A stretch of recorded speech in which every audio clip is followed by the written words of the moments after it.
Hey, welcome back to Storytelling on the Plains. Connor, thank you for adjusting your time and your schedule so we could get this sorted. No worries. You know, I Summer, like, yeah. It's miserable. Yeah. It's hot. It is. I literally Stupid walked, hot. what would you say? It's maybe 50 feet out to my mailbox. Mm-hmm. And I was mad because I got out there and there was no mail. I'm like, I got out in the heat for this. So it just happens. Our life schedules just kind of got screwed around, so we had to adjust things. It happens. We'll get it all sorted. I am working on that book, so for folks who don't know, at some point in time I will have a book written about the mammals and the geology of agate fossil beds and the Scottsbluff National Monument. I've only been working on it for about a month, and I was talking to someone the other day about Meropus, which is one of the mammals that was found up at Agate. Oh, okay. It was like 45 minutes, and I'm like, I should probably shut up. And she's like, no, you look, you're really enthusiastic about this. And I was going on about this, that, and the other thing, and I don't know. I'm a dork. We would definitely need more biologists in this side of the world. We really do. I mean, I love Katie, who teaches up at the college. Katie Schneider, I believe. Remarkable biology teacher, but I think she's pretty much the only one. Mm-hmm. And they have other people there that also are great with their biology, don't get me wrong, but she's like a real passionate biology teacher. Mm-hmm. I can just talk to you about things all day.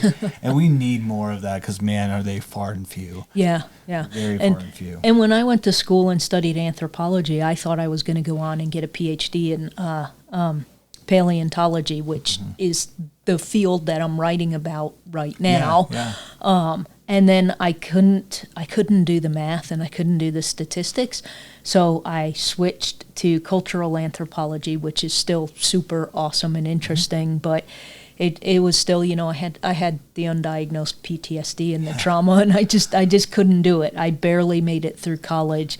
And I was a lucky kid, again, being in a rural school. My 8th grade teacher, which is actually my 5th, 6th, 7th, and 8th grade science teacher because of how the blending works.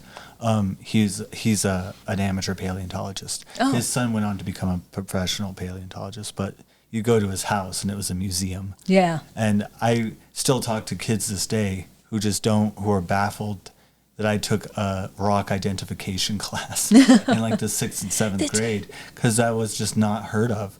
But I remember it very clearly. You had like a whole little group of rocks, and you had to identify them. And all you need is that little chart, so that even if if you can't pick it up, the rocks or minerals, and you can't identify it by looking at it, you can look at its characteristics and go to the chart and figure out what it is. And that was really the big part. It wasn't just the name. It was like, what was this, a volcanic rock? Was this a quartz rock? All that kind of stuff.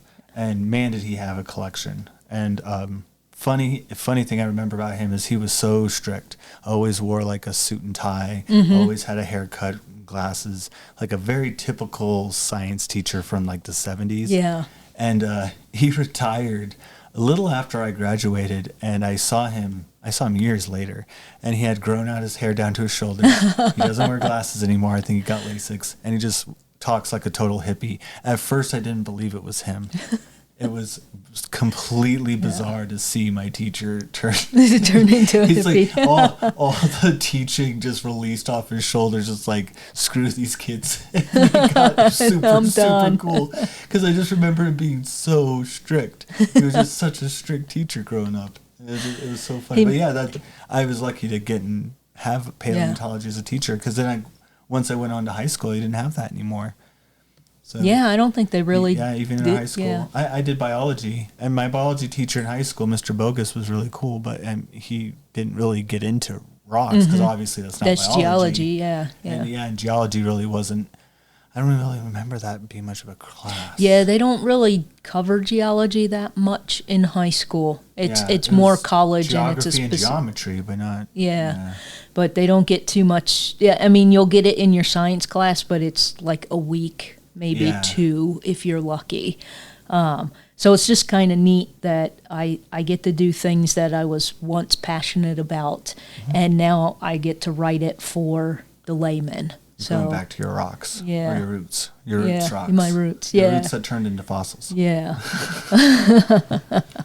And it's really neat. So if you're interested in paleontology, you should really make a trip to agate fossil beds, because there's a very unique history out there, just with the mammal fossils, but also with the Native Americans interacting with James Cook and his family. So there's kind of two stories out at Agate, and they're both fascinating. You're already halfway there, so why not go to Fort Robinson? Because they have an awesome museum there, too. Yep. You might as well. I mean, you're literally just down the road. Yeah, like maybe 20 minutes, 30 minutes. 30 minutes about to get to Fort Robinson from Agate. Yeah. So now that we're talking about this area, we should probably pick back up with Lame Johnny, which we discussed in part 1. I kind of chuckled over the name all week, because I didn't even think about his name till you were saying stuff last time. Lame. So in our last episode, we learned about Johnny's early life and how he got out here to the western Nebraska area, and how he was a well-known horse thief, cattle rustler, and sometimes stagecoach thief. And I have to go look at maps when I look at stuff, but we're still looking at the time when Nebraska was a territory. So in my opinion, he was in and out of Nebraska. The same thing with if we talked about Red Cloud. Yes, he ended up on the reservation, but he came down to Agate all the time to hang out with James Cook. And so he was in and out of Nebraska all the time. As a matter of fact, all of the Lakota were before any of the Indian wars and stuff. When you look at the area and where they traveled, they were in and out of Nebraska all the time. And geographical state lining, I believe, came way later. Yeah. So how did you really know? And then you're over here, you're over there. Yep. And if you go back far enough and you look at the maps in Nebraska when it was a territory, like the Panhandle was almost twice as long. Yeah, it's twice as long, as a bit thicker down the middle, I believe. Yeah. So that's why we're doing Lame Johnny, because he was pretty much in this area. Plus, it's a cool story. At least I think so. So today we're going to pick up with Johnny being transported by coach to Deadwood, South Dakota, to stand trial for a massive stagecoach robbery. And I'm not going to get into the details. Again, go back and listen to part 1. But it was a little bit over $42 million in gold dust bullion and nuggets. And among other things. And at the end of the last episode, the mining operation had said they got about 60% of everything stolen back, but they were still missing some stuff. Someone recognized Lame Johnny, turned him into the cops, and that's where we're at now. They're getting ready to transport him someplace else. So I want to start with a quote from the book Empty Saddles, Forgotten Names, Outlaws of the Black Hills in Wyoming by Doug Engebretson. I'm still worried that I'm pronouncing this guy's name wrong, so I'm sorry, Doug, if I pronounced your name wrong. And this ended up being a really cool book. It took me longer to write this episode because when I finished reading it's either 10 or 17 pages about Lame Johnny. And so I just kept reading, and it's a really cool book. So good job, Doug. You got me to keep reading past what I had intended to do. So if you can ever find a copy of it, go for it. It's well worth the read. So this is the quote from his book. At the Red Cloud stage station, Jesse Brown assumed charge of Lame Johnny, and Smith rode on the front boot with the driver. Near Buffalo Gap, Brown noticed that Lame Johnny had become restless and nervous. Upon inquiry, Lame Johnny revealed his fear that the horseman they had seen riding parallel with the stage was Boone May. Brown concurred with Lame Johnny's identification. Brown left the stage at Buffalo Gap, and Smith regained custody of Lame Johnny. Brown had to return his horse to Battle Creek and was behind the stage when it entered Dry Creek. So this kind of sounds like the plot to like one of those old John Wayne movies. Yeah. And I don't know if you ever like John Wayne movies, but they're really hit and miss with me because there's just so much parts in between. In Westerns, to me in general, when they're trying to kind of explain, I turn off. It's like guns, boom, boom, boom, boom, yay, yeah, things happening. Oh, now we're going to explain what happened. Like, nope, turn it off. Nope, and that's a lot of John Wayne for me. It's just like, well, listen here, this is how the way of the land works. And like, I'm over there. It's like, no, I'm done. I'm done. Bring me back when the guns start going off again.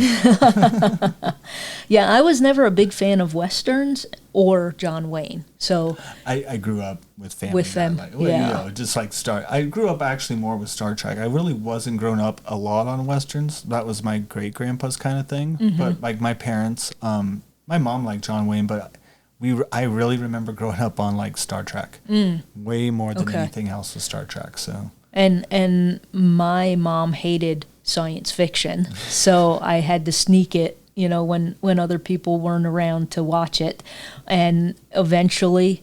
I was 16 when we got a VCR, but I would record science fiction stuff so that I could watch it later. I grew up on Creature Feature Night on Saturday nights with Elvira and all the horror movies. I watched reruns of that. That was interesting. But you got like Tales from the Crypt. Yeah. Was a little bit before my time, I believe. Yeah. That was pretty fun.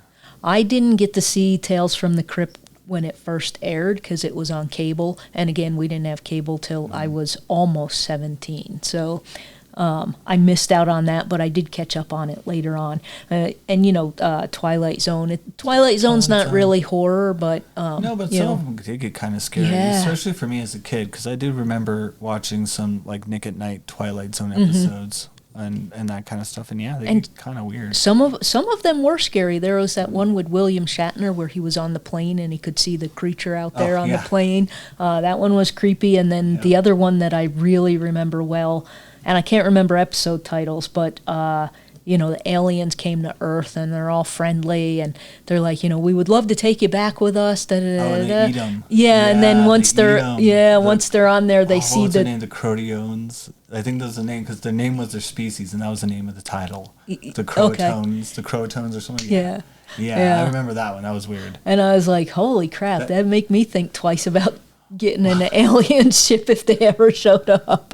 Well, what's funny is that The Simpsons parodied that in one of the Treehouse of Horrors. Yeah. And Lisa, because that's what she thought. She was like thinking it was that plot. And it turns out it wasn't that. And they weren't going to eat them. And then they just leave all disappointed. And then they all start bashing on Lisa. It's like, see what happens when you think the least of people? Lesson learned, Lisa. Thanks. Oh gosh, so back to Lame Johnny. This is all accurate, and you can go look up maps and stuff where all these places are at. Yeah, see if John Wayne did it. He might have. Yeah. I wasn't paying attention. Yeah, I honestly can't even tell you a John Wayne movie I've seen. I know I've seen bits of movies. I don't recall watching one from start to finish. Like my mom did like Clint Eastwood. But I wasn't a fan of Clint Eastwood. Just wasn't. Again, not a big, same, not really. I was definitely more John Wayne was my parents' style. And honestly, like it was even like Lonesome Dove and that kind of movies. And even more of the modern ones, like The Quick and the Dead. And that had Leonardo DiCaprio in it. But that was still a good Western movie. Okay. Yeah, I haven't seen that one solely because it was a Western, not because of anybody who was in it. Yeah, and the whole story is all just about dueling. Like that's the whole movie is the people dueling to the death. It's a pretty decent plot actually because it's like straightforward. There again, gun shooting for me. Gun shooting, not a lot of story, not a lot of yapping. Just like no, it's just get to the gun shooting. Oh gosh! So if you want to know. Buffalo Gap. So remember, Lame Johnny was being taken from Fort Robinson. That's where we were at last time. So Buffalo Gap, where I just read about where they're at right now, and they're all kind of, well, Lame Johnny's kind of skittish. He's like, you know, Boone May's like over there riding parallel to us. This isn't going to be good. So they're at the Buffalo Gap area, and Buffalo Gap is 5 hours, 54 minutes, and 71.3 miles north of Fort Robinson, and they are just north of there. So probably just over 6 hours on this journey by stagecoach. So I got my 5 hours, 54 minutes from how long it would take you to bicycle between Fort Robin and Buffalo Gap. So I'm guessing just a little over 6 hours into their, 14-hour journey? And a mob finds the stagecoach. Now, there are reports that it's a full-on vigilante mob as well as just a few men. But regardless, these men are not waiting for the courts. And I'm going to read a little bit of the account here in a second.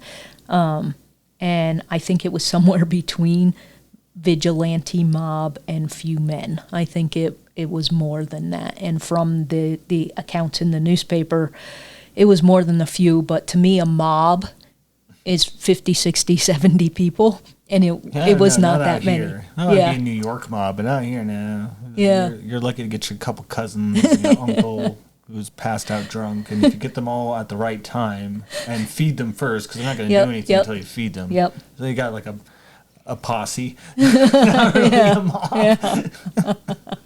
So maybe the right word was posse.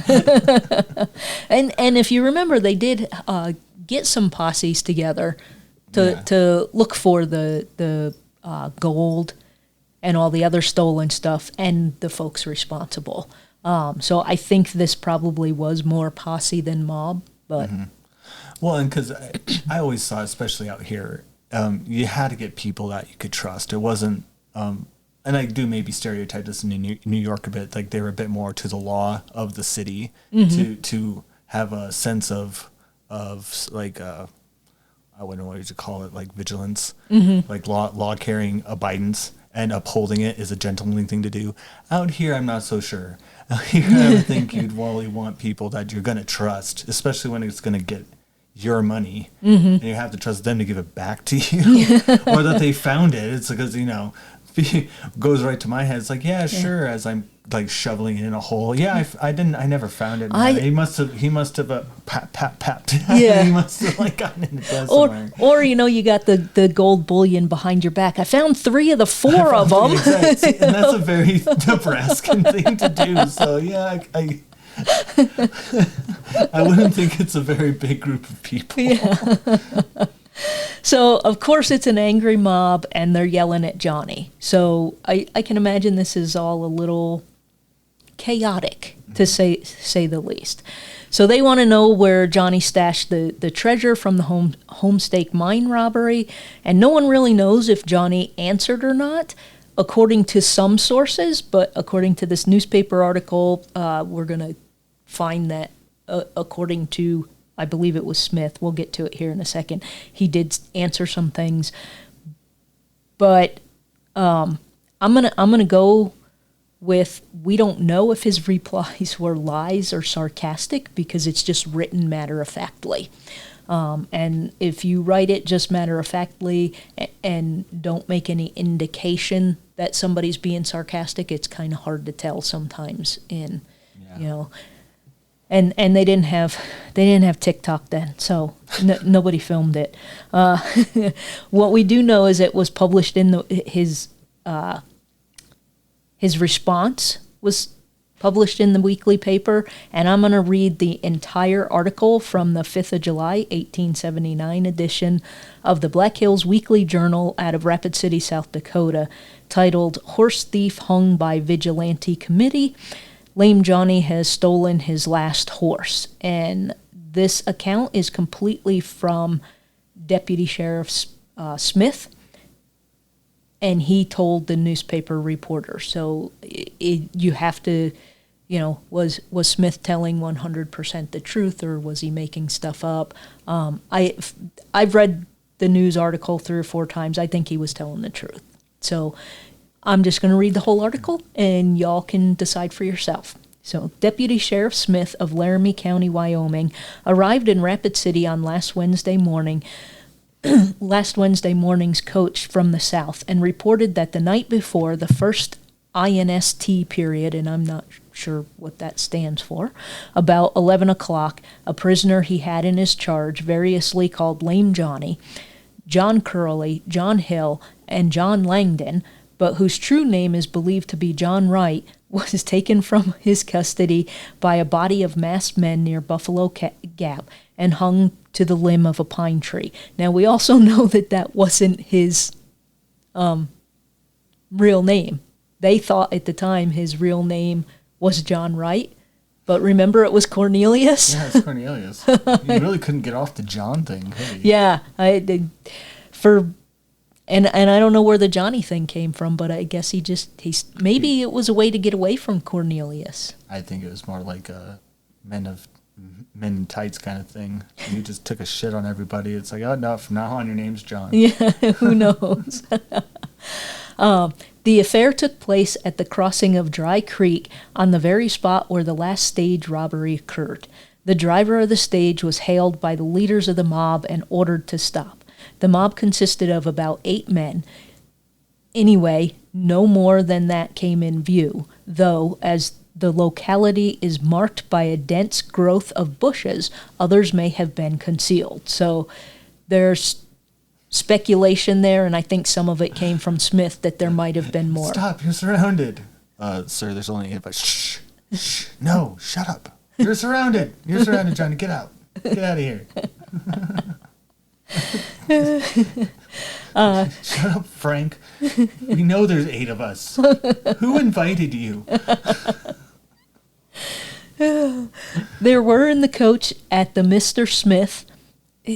Sorry, this old-timey writing really drives me bonkers. There were in the coach at the Mr. Smith, his prisoner, and a lady and 2 children.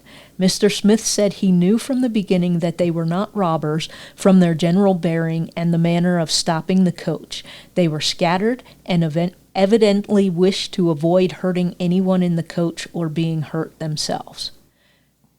"Where are them thieves?" was the first demand. "I have a prisoner in here," answered Mr. Smith. "Bring him out," was the next demand. "He is the one we are after." I would not be good at reading audiobooks. Bring him out. I should have had you read that because you would have done that so much better. Oh, jeez. Mr. Smith, seeing it was useless to offer resistance, got out of the stage to remonstrate, but was compelled to stand aside by the crowd, who would not listen to him. Then they took the prisoner out of the coach and carried him 100 yards away. Mr. Smith then, being now unarmed, the crowd have compelled him to throw his arms on the ground, started to go where the prisoner was being held, but was stopped on the way and ordered to return to the coach. So they told Smith, get out of the stagecoach, took his gun, so he goes to walk toward where they have drugged Johnny away to, and they're like, dude, get back to the coach. And, if 8 men told me to get back to the coach and they all got guns pointed at me, I'm going back to the coach. Might as well just go back to Sorry, Johnny. Yeah. Sorry, Johnny, I tried. He then requested them to allow him to take his handcuff from the prisoner, and this, after some objection from a few, he was finally allowed to do. So Smith is more worried about, I need to get my handcuffs back, dude. Get my handcuffs. Sorry, Johnny, but I need those really cuffs. Hard to order. And so he was finally allowed to do, and then he was again ordered to at once return to the coach. He spent 15 or 20 minutes at the coach looking for the arms he had been compelled to throw down, and then, looking back where he had last seen the prisoner, he saw his body dangling in the air from the limb of a pine tree, which stands near the roadside at that place. But not a voice was to be heard. All was silent as death. So these guys drag Johnny out of the thing. He's like, I need my cuffs. And he goes back to the stagecoach and he starts looking around for his guns that he dropped on the ground, which how far could they have been thrown from a stopped stagecoach? I don't know. And he looks long enough that it's 20 to 30 minutes and Johnny's hanging in a tree and he's dead. I don't think Smith really tried hard enough. Well, you say might not been the real story. Yeah. You might have helped him. Yeah. I mean, from the sheriff's point of view, why not? I mean, it gets the job done either way. Yeah. It's less something for him to have to organize. Mm-hmm. He'd have to set up like a whole gallows system, and he has to figure out that whole rope thing. You have to tie it up to stripes. I mean, so yeah, let them do it. Yeah. So I this is the one time that I kind of feel bad for Johnny, because I'm like, he needed. I feel like Indiana Jones here. That belongs in a museum. He needed to go to court and be held liable for what he did, and not hung from a tree. If that was the verdict, True. That's fine. True, but I mean, I don't know if habeas corpus or anything like that was really followed through that. Yeah, we're talking out here in the territory, so probably not too much. So I lost my place here.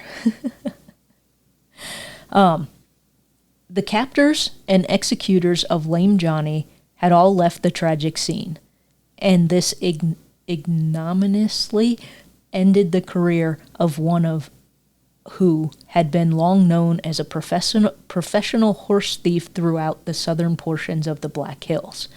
There were indictments against him for horse stealing in Laramie County, Wyoming, and in this county, and it is said he drove a thriving business stealing horses from the Indians around Red Cloud Agency. And I believe at this point in time, Red Cloud Agency is up at Pine Ridge, I think. It might not have been moved up to Pine Ridge yet. But that's another thing. The Red Cloud Agency, there were actually 4 of them. There were 4, and they moved. Yeah, and the third one was at Fort Robb, and then the 4th one is what is Pine Ridge Indian Reservation now. I'm just not sure of the times at the moment when each one shifted, but it gets confusing sometimes if you don't know that. Regardless, where the parties came from who hung him can only be surmised, but it is generally believed that they were from Custer City and Cattle Creek, where there are said to be many victims of Lame Johnny's rascalities. Horse stealing seems to have been the business of his life. He was drove out of Texas some years ago by a vigilance committee, and there, while trying to escape from his pursuers, he received a pistol shot in the leg, wounding him for life and resulting in giving him the nickname of Lame Johnny. He was a man of about 35 years of age. Where he originally came from is not known. So this was at the time of his death. They didn't know where he came from, and that's the predominant story of how he became Lame Johnny. Gotcha. That he was stealing horses. Johnny's story was he murdered a man and got shot in the process of running away. Who knows what the real story is, but considering he was a really good horse thief and everybody knew he was a horse thief, somebody probably shot him in the leg when he stole some horses. But we'll never know what the real true story is. Except we do know where he originally came from, because a bunch of people didn't let the story rest and found out who Lame Johnny really was. The Black Hills Daily Times also reported that Johnny resisted the vigilantes with all his strength and begged the officer who had him in charge for his revolver. He knew well his fate and wanted to sell his life as dearly as possible. Sorry, some of these the old time wordings, they will never not stump me, because they write in a way that's kind of awkward, and it's not how we would do it today. So according to the Black Hills Daily Times, basically Johnny resisted as best as he could, but it's one dude against 8, and apparently he begged Smith, don't let them kill me. I don't know. And as we have here from the longer story where they interviewed Smith was busy wandering around looking for his gun and ignoring what was going on. Sorry, I can't help you. I'm looking for my gun. Yeah. I'll get right with you. Yeah. So Engebretsen's book also notes that Johnny apparently said the following during all this. Once in the hands of the vigilantes, Lame Johnny's chances were about equal to 1,000 to 1. They demanded from him a confession and the names of his associates in crime. He replied that he had nothing to confess and never would betray a partner, whereupon they told him his hour had come and they intended to hang him. He replied, "Hang and be damned. You can't do it any too soon." Not a very clever guy. No. I'd at least made up a name and say, yeah, and half his money's with him, and only I know where he is, and you need to take me to him. Yeah. And then start thinking of a plan. Yeah. For someone who was so smart in school, he sure didn't have it. Fast talker, man. Yeah. Can't think on the spot. Yeah, I'd been making up some wacky shit. So remember there was a lady and 2 children on the stagecoach as well. Those were Jesse Brown's wife and daughters. And I've read elsewhere, I don't think I noted it down in the rest of this script here. But normally when they transported prisoners, like that's it. That's all that's on the stagecoach. You don't have a woman and children on it as well. Yeah, that is kind of interesting. So it's I don't know, there's a lot of conveniences that happened. You've got 4 well-armed men who are experienced lawmen who just, one suddenly, I gotta take my horse back. The other one's wandering around looking for his gun that couldn't have been tossed more than 10 feet from the stagecoach, who just ignores what's happening. I wouldn't be surprised if hey, we're going this way. And the fact that they stopped the stagecoach on the very spot where that stagecoach had been robbed. There's just a lot of conveniences there for me. And, Johnny's been up in this area for many years, stealing horses and other stuff from people. So I'm not saying it's right, but I understand where they probably just turned a blind eye and was like, hey, Connor, we're taking him out tomorrow morning, Oh, yeah, probably. Because, horse thieves, especially the good ones, they're almost impossible to catch. Yeah. They usually had the fastest horse for themselves, and they would just get on it and be off. Yeah. And they'd steal often at night, so where do they even go? You hear just a bunch of galloping. If it's a night with no moon, you don't know, or you won't know for very long which way they went. And out on the prairie, I've been out, at Fort Robb, and I was hiking up in the Red Cloud Buttes, and I heard branches breaking. I was the only one up there, and I looked at my watch, and I'm like, oh, it's dinner time for the animals. I need to leave. Mm-hmm. But I can't tell you which direction it came from because I heard the crack and the echo, and I couldn't tell. So you run off in the middle of the night with a bunch of horses, it's going to be hard to figure out unless you're really, really, really good at it. The average person is probably not going to be able to really know which way the horses went. And if he's quiet, you can be like the old-timey folks with sticks. Remember when you had to jump start the stick and you had people push the car and you were able to get it go? No, you're too young for that. But wait a second, you're not?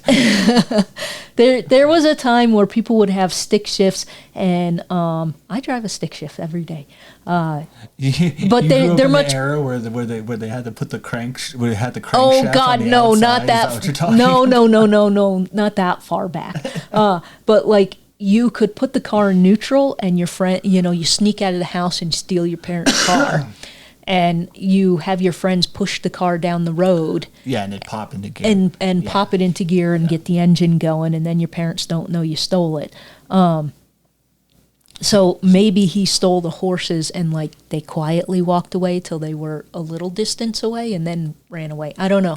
I'm not a horse thief, so I don't know legit how it works. And he was apparently pretty good at it because everybody knew he was a horse thief and nobody could catch him. So there are also other accounts which state that the mob pried the metal plate out of the floor that was keeping Johnny in the stagecoach and dragged him to the ground and over to a nearby elm tree. The news article clearly says pine. I don't think it really matters. Pine, elm, they both have... What would they know the difference? Yeah. Either way, both of those trees have strong branches that can It was a deciduous tree. No, I'm pretty sure it's coniferous. No, deciduous. Definitely deciduous. Yeah. No, I don't think you're right there, Chuck. Yeah. Shut up, Frank. So I don't think it matters what type of tree it was. Because both pine or elm, they're both big, strong trees that would have... You would have a hell of a job, I guess, maybe doing it on a pine, unless it was like an Austrian pine. Yeah. That have the big enough branches. Yeah. But, I mean, elm trees, I don't know, you could do it on an elm. Yeah. And in all honesty, I didn't drive up to Buffalo Gap to have a look around at the trees. And even if I did, I don't know trees well enough to know. If it's pine, it'd be mostly ponderosa or Black Hills. I mean, but that's a spruce, so yeah. And they would do it off of a spruce tree. But maybe like the ponderosa, yeah, you could theoretically do it off of ponderosa. So maybe one day when I have lots of money, I will get in my car and drive to Buffalo Gap and have a look around and see what kind of trees are there. Either way, he was hung. So this is the sad part where I kind of sort of feel bad for lame Johnny. Even though he's a thief, he's wrong, he needed to pay for his crimes in a court of law, not by a vigilante group. Anyway, everybody just leaves Johnny's body swinging, and they go about their day. So he's already dead, and Smith is like, well, he's dead, and gets back in the stagecoach and continues on. You're going to put a dead corpse in with a girl and a couple kids? That's going to stink. Yeah, but you also need a body if you want to claim the reward. I don't know. I don't know. But the vigilantes didn't take them. So maybe that reward was all, I don't know, maybe it wasn't worth it. Or maybe the reward was given by one of those 8 men. And they'd be like, well, thanks, guys.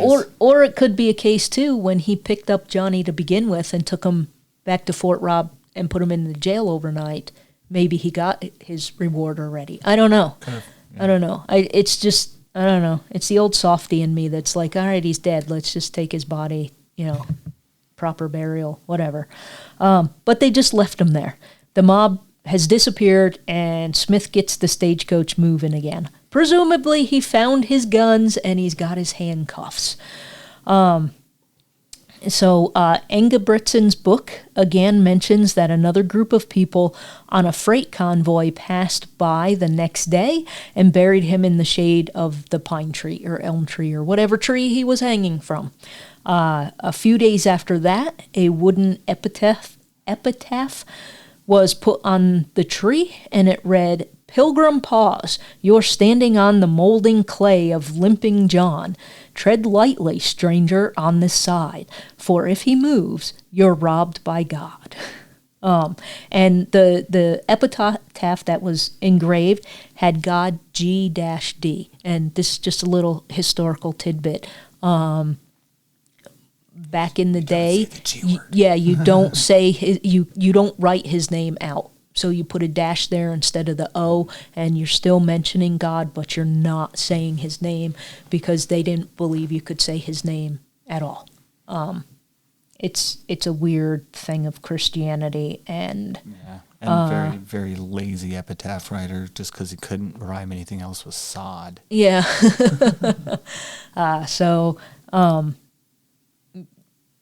Somebody cared enough to take him down, and somebody on that freight convoy took him down and buried him right there.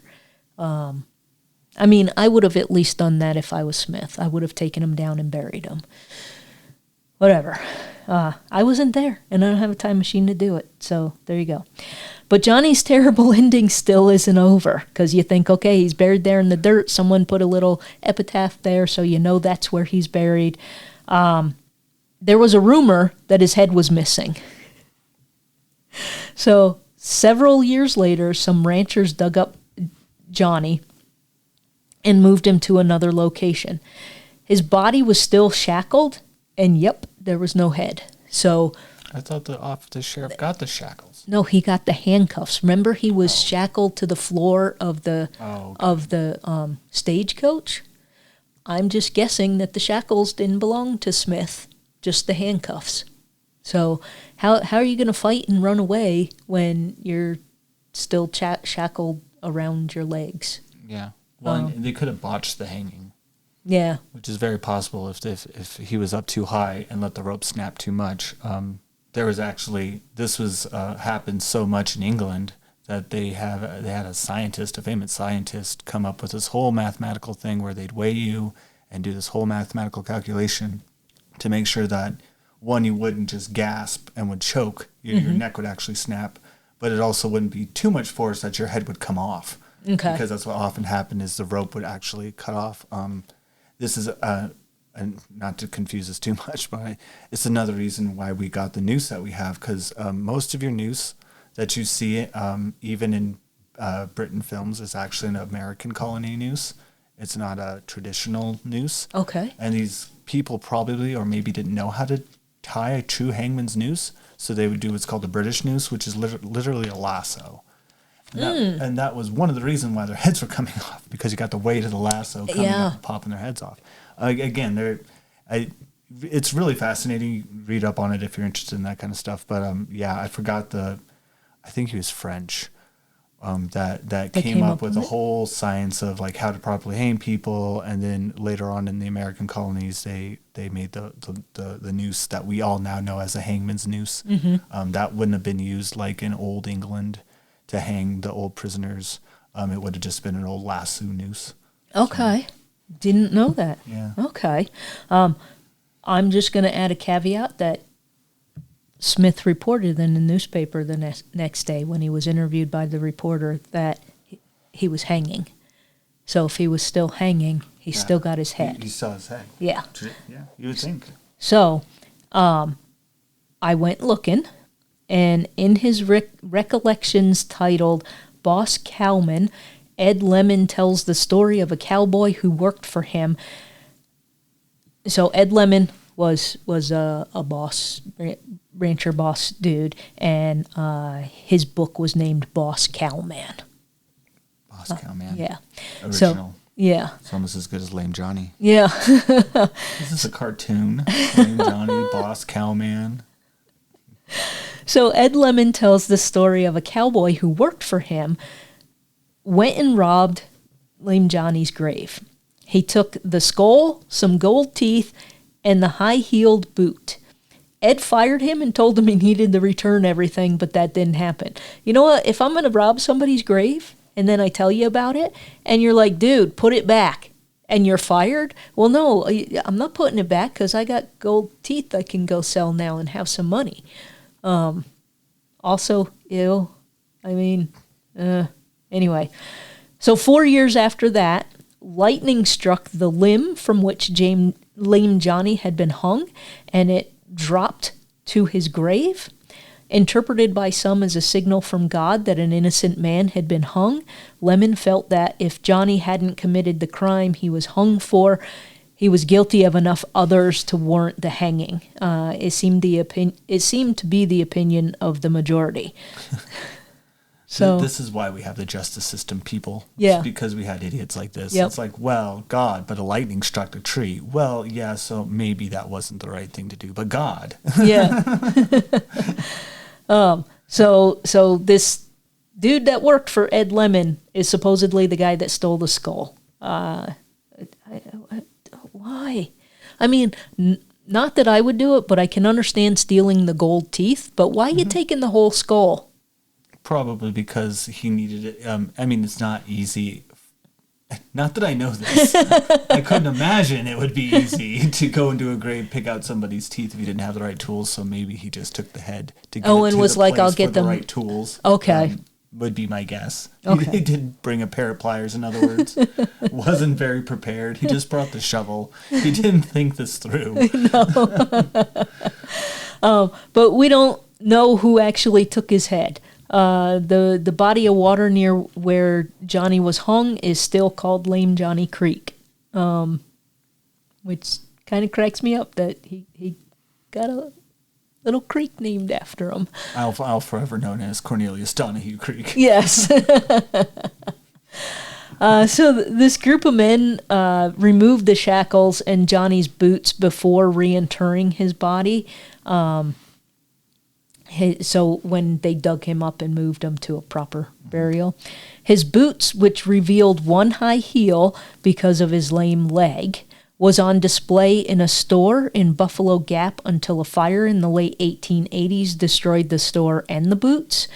According to the Black Hills Visitor magazine article, one shackle ended up in the State Historical Society Museum at Pierre, and the other went to the 1881 Historical Museum in Custer.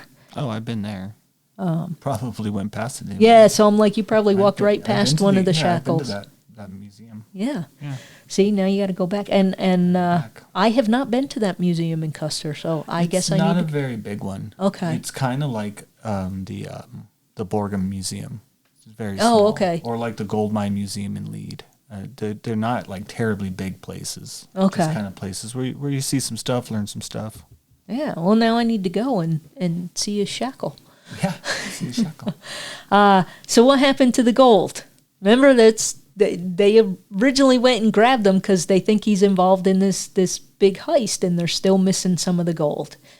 Who knows? I thought you were about to say, turns out there was no gold. Many believe Johnny wasn't even involved in this robbery.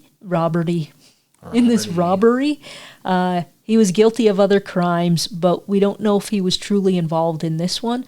There was a trial with some other dudes who claimed Johnny was part of it, but again, Johnny's dead, and we just have a caught thief's word to go by. You organized the whole thing. You already got him. And you can read in Engebretsen's book about the whole trial. It was several pages long, but essentially they had picked up some dudes, and it details how they got those dudes to court. And one dude, confessed, and it was kind of implied that he was either covering for these other two dudes that got picked up to cover for them, or because they were innocent and he didn't want innocent people to go to jail. But they definitely said that Johnny was involved and Johnny did this, that, and the other, and there's questions about whether that was actually possible.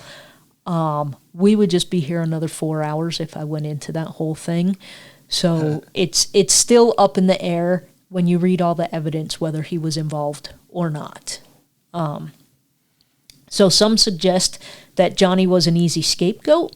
He had a hideout near Black Gap in the east side of the hills, and it'd be easy to dump the stuff there. And if you remember last episode, Connor was talking about that area that he knows really, really well, that there are all kinds of caves and hideaways and stuff up there. It's also a very long way from the Homestake mines. I don't know. From Custer to Deadwood, I should say. Yeah. It's a long ways. It's not a short trip. And I can only imagine on horse, if you're going through the actual hills and stuff itself, how long it must take. It'd probably take at least a day. Yeah. To get there and a day to get back. And who knows? That gold could still be out there. There's also a question of how Johnny was killed. He was escorted by 3 highly experienced escorts, and they were easily taken out, albeit they weren't harmed in any manner. It could just be a case they were of taken out to dinner. Yeah. A nice little wine and dine. Yeah. And I would think that, I don't know, some of it's just questionable to me. I could also see where, hey, throw your gun away or we're going to shoot you. Okay, throw the gun away. But then he just kind of... I honestly think that'd be more to the point. Like, if you get... what is a sheriff going to do against 8 people? And you do see that in a lot of Westerns. That is kind of a common Western thing. You get the good sheriff trying to do the good thing, and the community's like, yeah, no, step aside. Like, we got this. And you're not going to say anything about it. Mm-hmm. And it certainly came in later during, like, the Jim Crow era.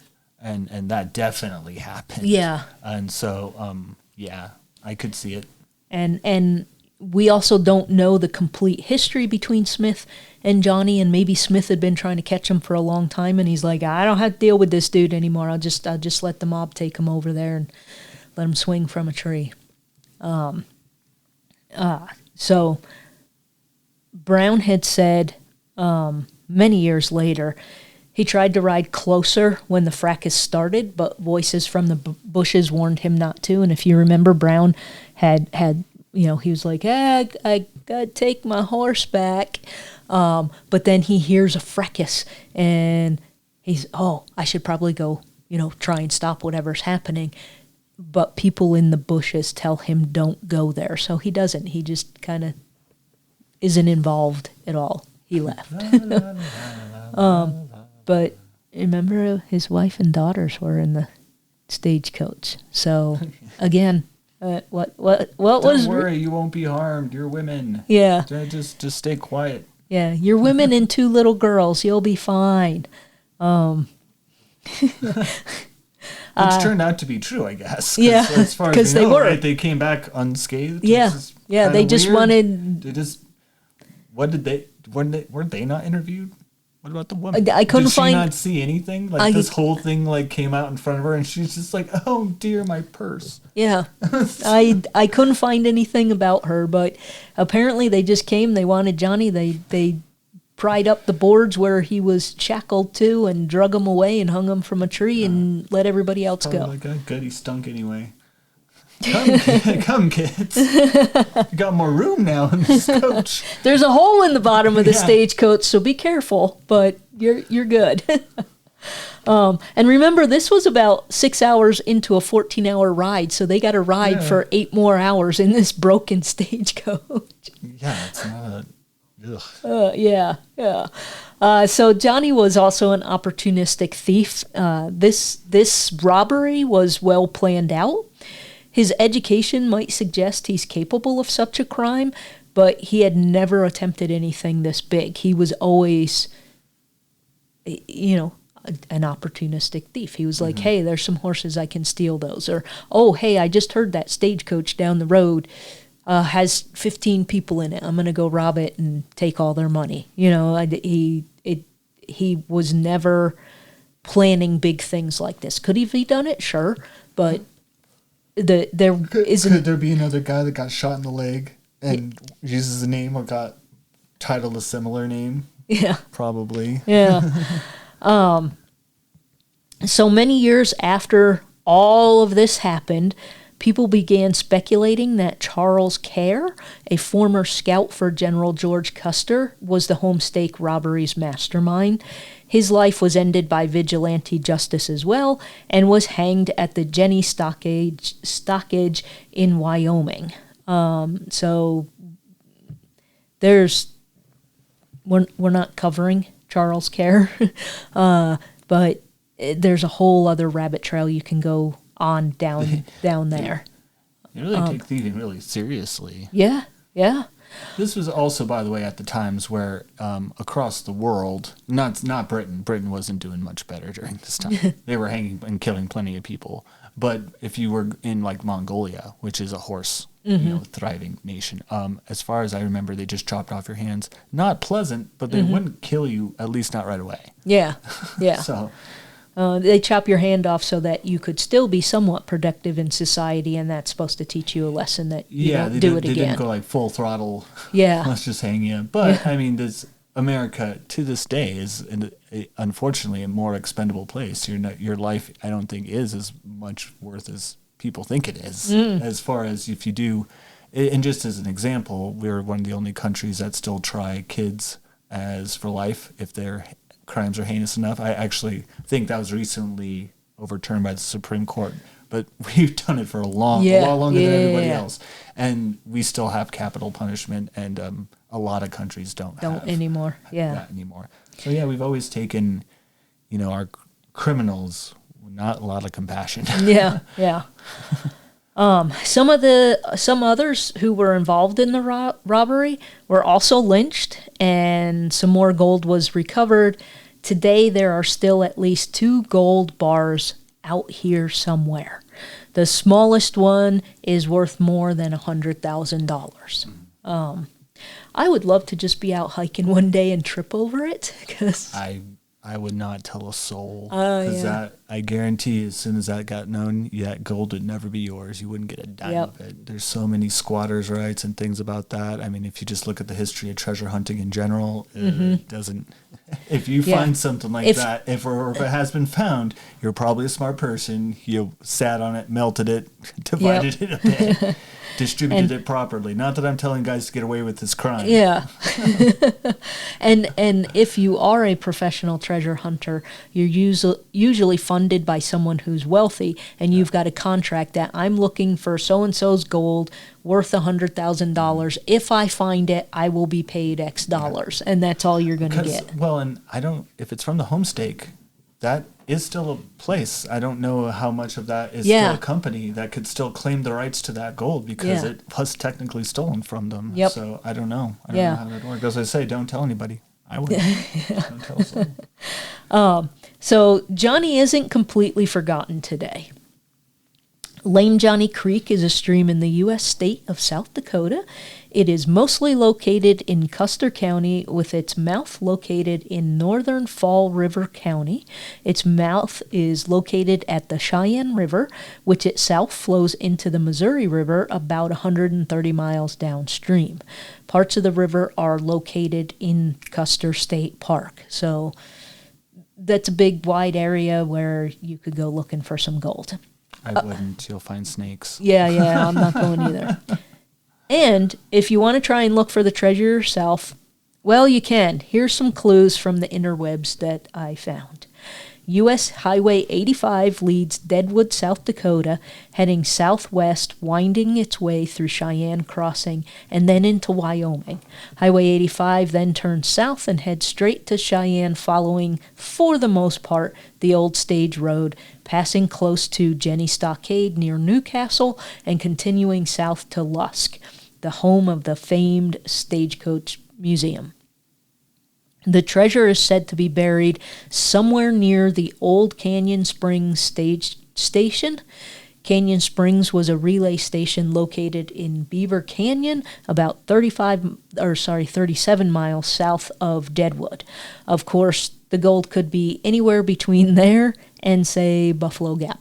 Who knows? Mm-hmm. Good luck if you're going to go look for it. We don't condone you guys going on private land. We do not condone you guys going and doing anything illegal. And if you get shot, it's on you, because this is South Dakota and people aren't very happy when you step on their land without permission. So there's your warning. Good luck. And that's the story, more or less, of Lame Johnny, dead without his head. I just realized that I rhymed it. I did not mean to rhyme that. You could have done his epitaph. Yeah, I could. I probably could have done a better job than that lame piece of crap. That was pretty bad. Yeah. God. I don't even know how that makes sense. Like, what makes him God if you get robbed? That doesn't even really tie out. No. It made sense to whoever wrote it. So I hope you all enjoyed this little rabbit trail into history. And again, I want to thank Nina down at Legacy of the Plains Museum, who told me about Lame Johnny. And she told me about him, I'll just let you all know because I'm dumb sometimes. She told me about him about 4 or 5 months ago, and I wrote his name down on a piece of paper and lost a piece of paper. So a few weeks ago when I was down there doing research again for, I don't know, I was doing research on 5 or 6 different things. And I was like, hey, do you have any pictures or stories or stuff on that? And I got piles of information now. And those bigger stories are going to have to wait a little while because I'm trying to get this first draft of the book done on Agate and the Monument. And so I don't, like the Minotaur tornado, that's going to be a several-parter, but I can't get involved in something that's multiple parts. Like, I didn't mean to make Lame Johnny 2 parts. It's a good story, though. It was a good story because I need to get this book done and get my deadlines met, so I'll just be having some one-parters for a little while. But I have always struggled with telling people, can you tell me this again? Because I feel stupid because you told me and I should remember. And, I don't. And I've just... Most of the time I'm lucky to remember your name. Hey. What's my name? You. So I did. I asked Nina again. I'm like, who was that we were talking about? She's like, Lame Johnny. And she pulled up a website with a short story about him. And so I wrote it down. And as soon as I came home, I opened up a file and just hit the X key so there's something in the file, and then saved it as Lame Johnny so that I would remember it. And it was a good story. I think it was a good story. He was in and out of the area that we usually cover. And, you know, the reason he was being taken to Deadwood for the trial is because he was on the Deadwood Trail that came through part of the area that we cover here on Storytelling on the Plains. So hopefully you enjoyed that story. They should make a movie about it. It would be very cool. It could be, yeah. If done right, it could be, yeah. It's another Western. I don't know if the world seems to be pulling a bit more away from it. The last one that was supposed to be a decent Western was Rust, unfortunately, and that didn't turn out good because that was the one where... I haven't seen Rust. I don't know if it's out yet because that's the one where what's his name kills the filmer. He killed.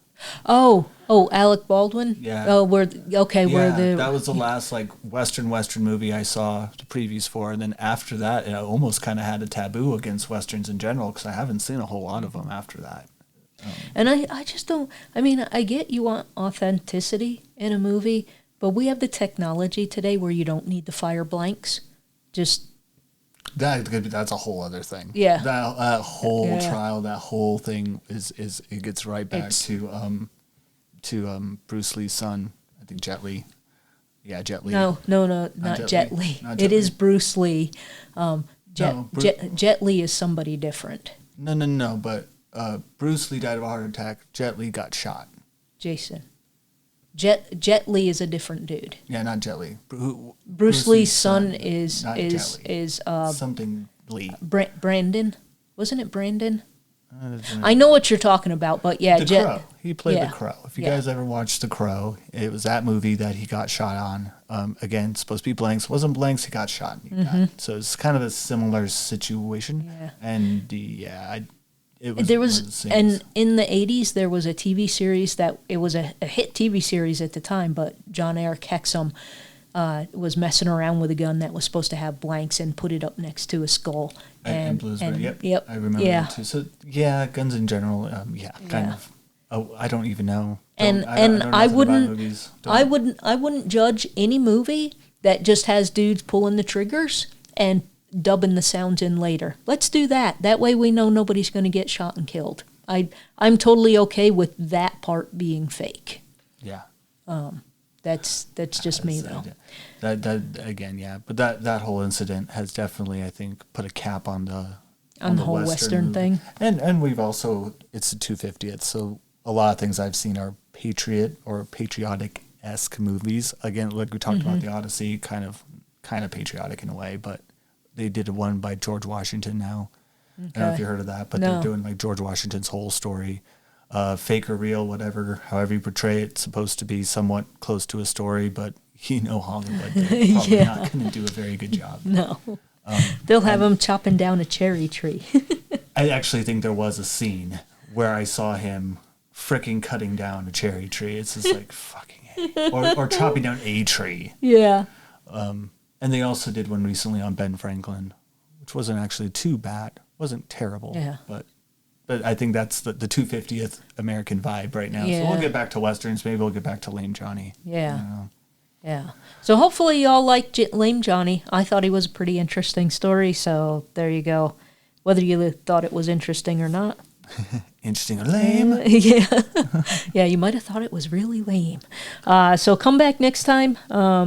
And you'll learn what we're going to talk about next time. Because we're not going to tell you right now. Because we're not going to tell you.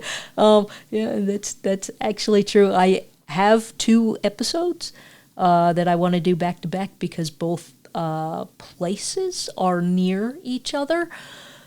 But I want to make sure that I can do both of them one episode after another. Because that's me. I want them near each other in our episode list order. Whatever. Anyway. For now, I'm Irene. And I'm Connor. And this is Storytelling on the Plains.